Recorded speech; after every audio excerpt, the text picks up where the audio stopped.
दोस्तों 1917 में स्टूडेंट्स पर एक एक्सपेरिमेंट किया गया ये मानकर कि जो स्टूडेंट्स डेली क्लीन सॉक्स पहनते हैं वो असाइनमेंट भी टाइम पर करते होंगे। लेकिन इस एक्सपेरिमेंट से पता चला कि ये अजम्पशन बिल्कुल ही गलत था। इससे पता चला कि स्टूडेंट्स या तो असाइनमेंट टाइम पे करते हैं या डेली क्लीन सॉक्स पहनते हैं, लेकिन दोनों काम कभी एक साथ नहीं करते हैं। इसके अलावा एक और एक्सपेरिमेंट हुआ। लैब में भूखे स्टूडेंट्स आते और उन्हें दो तरह की चीजें दी जाती। आधे स्टूडेंट्स को फ्रेशली बेक्ड कुकीज दी जाती और आधों को मूली दी जाती। मूली खाने वाले स्टूडेंट्स को काफी सेल्फ कंट्रोल करना पड़ता था कि कुकीज ना खाने के लिए, स्पेशली तब जब रिसर्चर्स बाहर जाके एक हिडन विंडो से स्टूडेंट्स को ऑब्जर्व करते थे। तो उन्हें अच्छा खासा टॉर्चर करने के बाद रिसर्चर्स ने स्टूडेंट के इन दोनों ग्रुप्स को एक एक इम्पॉसिबल पजल दिया और इसके रिजल्ट्स काफी इंटरेस्टिंग निकले। जिन स्टूडेंट्स को कुकीज दिया जाता था उन्होंने लगभग 20 मिनट तक पजल को सॉल्व करने की कोशिश करते रहे और जिन स्टूडेंट्स को सिर्फ मूली पर रहने के लिए सेल्फ कंट्रोल करना पड़ता था वो सिर्फ 8 मिनट में हार मान गए। इस तरह के एक्सपेरिमेंट कई बार किए गए। ऐसे ही एक एक्सपेरिमेंट आप खुद कर सकते हैं। आप एक शॉपिंग मॉल में जाओ और वहां कुछ लोगों को एक सिंपल मैथ्स प्रॉब्लम को सॉल्व करने को दो, तो वो लोग जो ज्यादा देर से शॉपिंग कर रहे हैं वो जल्दी हार मान जाएंगे कंपेयर टू उनके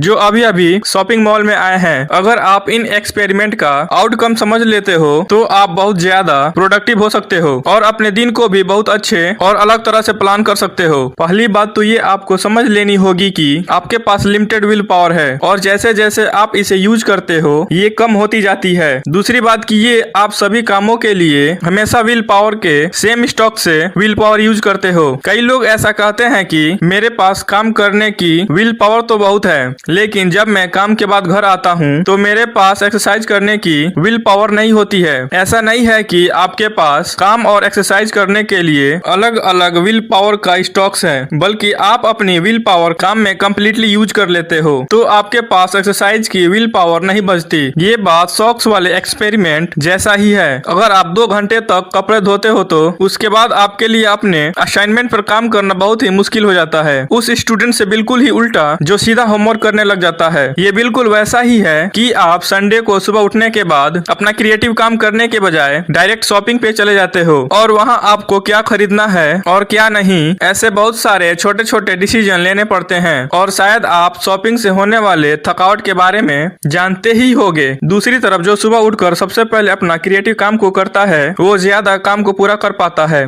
जो लोग ये समझते हैं कि विल पावर कैसे काम करती है वो बहुत ज्यादा इफेक्टिव होते हैं उनके मुकाबले जो नहीं समझते। एग्जाम्पल, रिसेंटली मैंने मेरे कई छोटे मोटे कामों को आउटसोर्स कर दिया। वो काम पहले मैं खुद किया करता था और मेरे दूसरे बहुत इंपॉर्टेंट काम अधूरे रह जाते थे। अब अगर एक ऐसा इंसान जो ये नहीं समझता कि विल पावर कैसे काम करता है वो कह सकता है मैं इस तरह से पैसे वेस्ट क्यों करूं, मैं ये सारे छोटे मोटे काम खुद करके 8 से 10 हजार बचा सकता हूं। मैं भी ऐसा ही करता था, लेकिन ऐसा करने से मेरा विल पावर कम इम्पोर्टेंट कामों में यूज हो रही थी और मैं मोर इम्पोर्टेंट काम नहीं कर पा रहा था, जिससे मुझे फाइनेंशियली काफी लॉस हो रहा था। तो ये वीडियो बनाने के बाद मैं उम्मीद करता हूँ कि नेक्स्ट टाइम जब आप सुबह सो के उठोगे तो आपका इरादा आपके मोर इम्पोर्टेंट कामों को पूरा करने का होगा। आप अपने दिन की शुरुआत फेसबुक या व्हाट्सएप ओपन करके हर मैसेज का जवाब देने से नहीं करोगे। आप हर ईमेल का रिप्लाई नहीं करोगे। आप अपना आधा घंटा ये सोचने में नहीं लगाओगे कि आप ब्रेकफास्ट में क्या खाना चाहते हो। आप फोकस करोगे उस काम को जो इम्पोर्टेंट है, क्योंकि आपको पता है जो भी आप गैर जरूरी कामों को करोगे तो उसमें आपकी विल पावर यूज होगी जो आप किसी इम्पोर्टेंट काम को करने में यूज कर सकते हो। एंड अगेन, जो लोग ये नहीं समझते कि विल पावर कैसे काम करती है तो उनके काम हमेशा ही अधूरे रहेंगे, जैसे कि कुछ टाइम पहले तक मेरे काम रहा करते थे। अब आप इस बात पर ध्यान दीजिए कि आप अपना दिन कैसे शुरुआत करते हो। क्या आपको रोज सुबह अपना टाइम और विल पावर ये बात सोचने में लगानी पड़ती है कि आपको ब्रेकफास्ट में क्या चाहिए? तो शायद यह टाइम है दिन को अच्छी तरह से प्लान करने का। Plan your day more effectively. क्या आप अपने क्रिएटिव काम को